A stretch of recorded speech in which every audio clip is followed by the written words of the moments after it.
Welcome to the football show, folks, the Jacket Football Show. I'm Carl Gurgis, along with Coach Tim Takel. Well, it wasn't that bad Friday night, really, if you think about it. I know you got beat, but look, a couple of quarterback sacks, a lot of fumble recoveries, and you've said it time and time again, swarming defense. It really looked good. Kids played hard. That's probably the first time, our first outing where they played four full quarters, and it was exciting to see. There was a contagious sideline. There was a contagious energy. The fans fed off the kids fed off the fans. I can't help but say and think that it had a lot to do with Teacher Appreciation Night. Well, it may have, and before we get into the film of the game with Springs, we do have some footage of the activities before the game Friday night. You know, this was the 125th anniversary of Alvin High School. I don't think you and I were around then, but maybe. I'm not sure certain about that. But anyway, Teacher Appreciation Night, and what we've got here, Coach, tell us coming out on the field. These people lost bets at the first day of school. No, these are our teachers, the faculty members that the kids asked to walk with them, and we were overwhelmed with how many showed up. And some are in costumes, some are not, and we asked them if they had their spouses and they wanted to come out on the field before pregame, they could. But look at the energy. And then here's the teachers dancing with the Jacketeers. I questioned that they practiced for 2 weeks on this, but I've got some inside sources that some of them were principals that said they did. They did actually practice for 5 straight days. But that's something the kids and the student body also can feed off of. When you can let down your collar a little bit and show them that you are real and you're just a good old average Joe. Well, football is football, but you know, it's a team sport, and the school itself is just as much a part of the team as the players are many times over. No doubt. I learned a long time ago, it can act as the front porch of your school, but once you get past the front porch, you actually see the whole school, and the whole school drinking the Kool-Aid and buying a part of it too, so no doubt about it. We'll be back in a few short seconds with film footage of this Clear Springs game, so stay with us.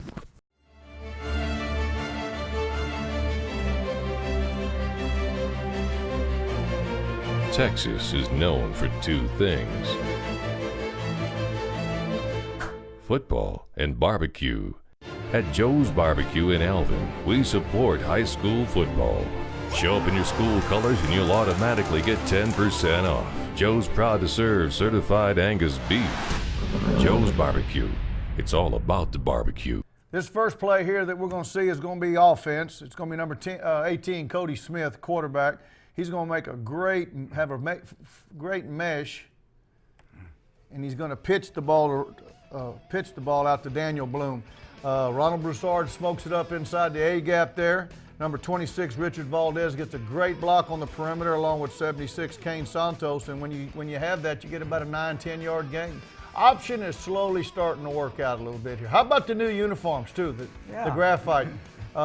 It's something that the athletic directors bought upon my arrival, and this is the first time we broke them out. And we also got a little pink on for Breast Cancer Awareness Month. But that's Cody Smith running the option well on the first possession of the game. The second clip will be defense.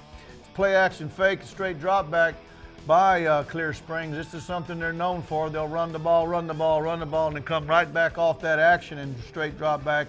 And there's good coverage downfield. And when you have good coverage downfield, we bring number 4, Gavin Guthrie, off the edge, and look what happens. We get a sack. Well, this has been a wonderful move on behalf of our program, our staff, and taking Gavin and putting him on defense a little bit. Not that he's not going to play some quarterback also, but he really gives us an extra dynamic on defensively. Plus, you get Nathan Gold, Andrew Solis, and Larry Vohacek getting a real good push. And when you have to have 5 guys blocking 3, you're going to have someone free off the edge, and that's why Gavin gets free. And it's also, you had good coverage downfield because it took Gavin a while to get there. Absolutely. That's the same concept the Texans used to free up J.J. Watt. We don't have J.J. Watt, but we do have number 4, Gavin Guthrie. So that's pretty nice. Next play, we're going to click to offense. Cody Smith's going to run the counter option. I want you to click, we'll run it back. Watch the inside linebackers and why we run the counter option, how we'll get the backers to see how they'll flow away, and then we get a better angle of blocking them, or we don't block them at all, and then we pitch it out to number 33, Jose Vadana, and Jose gets a 13-yard gain here. So it's kind of exciting we can help ourselves now with this type of football. And that's Yeah. the scheme helping the offense. You had about 7 Springs players moving to the left and the play going to our left. That way you're Absolutely. And that's what counter option does. And it's taken us this long to put it in and perfect it. The next clip will be the Jackets on defense. And it's kind of cool to watch all three of these guys collapse on the receiver. Robert Hatley, 7, number 94, Andrew Solis, and number 40, Jax Gordon. This has been a base play for them. You'll watch, they'll get the ball off. Typically, this play goes for long yardage. It does later in the game, but this time we snuff it out. The kids recognize the formation and they get around the ball and don't let that jitterbug get loose. And again, lots of jerseys around the football. Can't say white jerseys this time, Carl. We got to say graphite. I like those. Graphite. That's a Graphite. good name. I'm going to write that down as a football term. That's now. a football term. We'll click on into offense now, and here's Cody Smith again, faking and meshing again to Thomas Gable. We took him from the linebacker core and put him in fullback a little bit this week.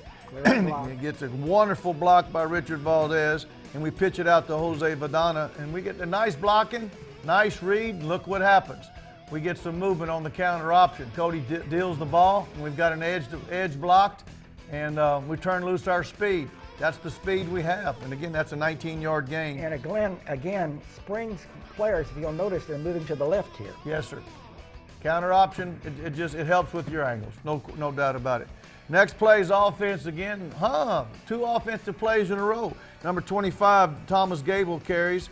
We have some really, really nice blocking up front by Connor Hughes, number 63, and number 62, William Revels. They've really come on. Again, watch the push by the interior. Center, left guard, left tackle. And because of that, Thomas gets loose, and we get a first down gain on that carry. That's basically, we call that an ISO. Our next play is offense, 3 offensive plays in a row. 18, Cody Smith, again on the counter option. This is pretty. He deals the ball. We get a good mesh with Ronald Broussard. He does a good job of cutting. After he doesn't get the ball, he goes and attacks the backers. 33, Jose Vadana gets a nice lead block on the edge for number 26, Richard Valdez. And even number 71, Jacob White, gets a block. But we give some running room to these guys, they can get loose. You couldn't have made that play the first of the year, I don't think. Nope. Yep. And that's just a lot of reps, and that's a lot of things happening in a short amount of time. That's a tough pitch. Yep. He's got a man in his It's face. almost, and he didn't look. He just threw it back there. Yes, sir. Good read. And we end up here. We got another one defense. Leon Bell gets a sack here, I believe. He gets loose. Leon had a good game. It's been a move for him. No, it's not a sack. He gets a tackle down the field. But that's a 6'6" kid moving pretty dadgum good. Both of his feet look like aircraft carriers. But he runs well. He's playing hard, and we're getting a lot of play out of Leon on this series. He is big. Yes, he is. And that big guy he's going against is big, too. Between the two of them, they could fill a hay trailer. That's 2 big men. That's impressive. Next play's defense again. We'll have number 40, Jax Gordon, and number 94, Richard Solis. It's a sack / tackle for a loss. And that's where you get a half and a half when both of them are involved. But they can't block everybody because of the front that we put forward towards those 5 men up front, and somebody's going to get loose, and that's just extra effort, not giving up. And there's people covered. When you're covered, you can't get rid of the ball, and that's supposed to be a quick release pass, and they couldn't. So that's a good job by Jackson Andrew. And then we finish up with one more defensive play. This is their ISO, and number 74, Nathan Gold. They have to triple team him, and he doesn't let the 3 guys triple team him. He's a nose guard. Look at him. He's not pushed off the line. And then number 94, Larry Vohacek, makes a great tackle. That's good football. Those good Bohemians can really tackle, Yes, can't sir. They told me they can eat sausage, too, because remember my first show, I said, Vohacek, that's a great name for sausage. So I said, play like you're a sausage maker. Make sausage out of that back. They did a good job. Proud of the kiddos. Great effort. Well, Coach, we've got, two left on the schedule, Clearbrook sir. and Dickinson. Yes, sir. Another Saturday game. That's 4 Saturday games. What did you Four do? Saturday, and it's also the 4th homecoming game. They've asked us to, since we got the choreography down, they don't have to know. They know you're going to be there somewhere on a Saturday, November the 2nd, 1 o'clock kickoff. This is going to be at Challenger Memorial Stadium. Yes, sir. That's second time you've played there, I believe. Yes, sir. Yes, sir. Should be a competitive game. And Coach, give us a report on that on Clear Brook. What can we look forward to? Clear Brooks' offense is clicking. Their defense is a little suspect. I think he's had some injuries. They play real well at times. I think they're battling the consistency bug. This is the ball game where both ball clubs enter the ball game winless. So someone's going to win their first ball game of 2019. It's their homecoming. Loopy does a great job of running the show. The weather's supposed to be football weather. It's supposed to be in the high 50s. It's supposed to be clear to overcast. So I believe we'll be up for the challenge. We know we're going to get their best ball game of the season. Well, appreciate the game, the TV show this afternoon. And folks, if you can, drop over to Challenger Stadium Saturday, 1 o'clock kickoff for the Yellow Jackets. And we'll see you next week with the highlight show of the Yellow Jackets. Thanks for joining us. Jackets.